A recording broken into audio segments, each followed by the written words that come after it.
روزخوانی در صحرای محشر.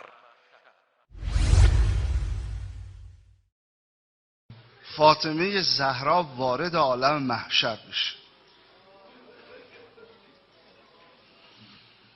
سوار بر ناقه بهشتی. اون کسی که مرکب را میبرد امیرالمومنین علی علیه السلام است. در محشر منادی با صدای بلند صدا میزند غضوا ابصارکم، چشاتون رو ببندید، دختر پیغمبر میخواد رد شه. کاش یه منادی تو بازار کوفه میگفت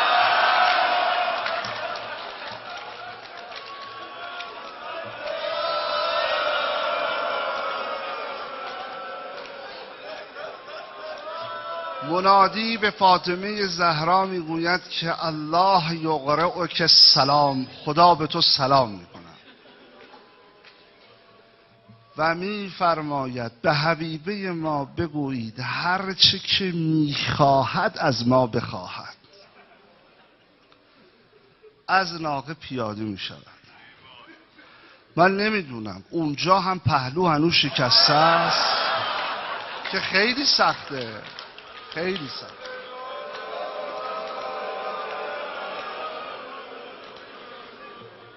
فاطمه بله چی میخوای؟ چی میخواد؟ خطاب به حضرت حق خدایا دلم برا بچه هام تنگ شده، اینا رو وقتی من ترک کردم کوچیک بودن، میخوام تو صحرای محشر بچه هامو ببینم. فاذن دو نور ظاهر میشود، یکی آقا امام حسن مجتبی با صحت و سلامت و یکی هم وجود نازنین سید الشهدا با شمایل کربلایی، یعنی سر در بدن نداره، بعدن فاطمه زهرا تا این صحنه رو میبینه به سینه میکوبه بنیه قتلوک و ما عرفوک و من شرب الماء منعوک. داد میزنه بیهوش میشه. تو حدیث داره انقدر داد میزند و گریه میکنه که هیچ کس تو محشر نیست مگر این که برای حسین گریه میکنه. آغاز محشر با گریه بر ابا عبدالله الحسین. الله عزوجل در قرآن کریم تفاصیل رویدادهای محشر و آنچه در آن را خواهد داد را بیان نموده و در یکی از این موارد می‌فرماید فإذا نفخ في الصور فلا أنساب بينهم يومئذ ولا يتساءلون. پس هنگامی که در صور دمیده شود در آن روز هیچ گونه پیوندهای خویشاوندی در میان آنها نخواهد بود و از حال یکدیگر نمی پرسند. و نیز می فرماید فإذا جاءت الصاخة يوم يفر المرء من أخيه وأمه وأبيه وصاحبته وبنيه.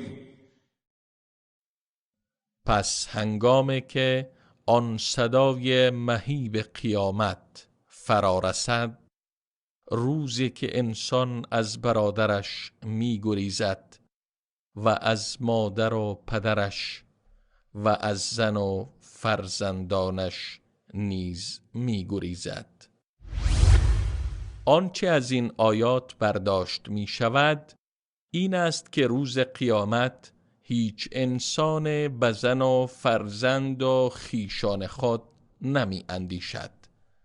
اما این آخوند افسانه سرا با داستان ضد قرآنی معتقد است که فاطمه ظاهر شده و حسن و حسین را می طلبد. علاوه بر این آخوند می گوید فاطمه چی میخوای؟ چی میخواد؟ خطاب به حضرت حق: خدایا دلم برا بچه هام تنگ شده، اینا رو وقتی من ترک کردم کوچیک بودن،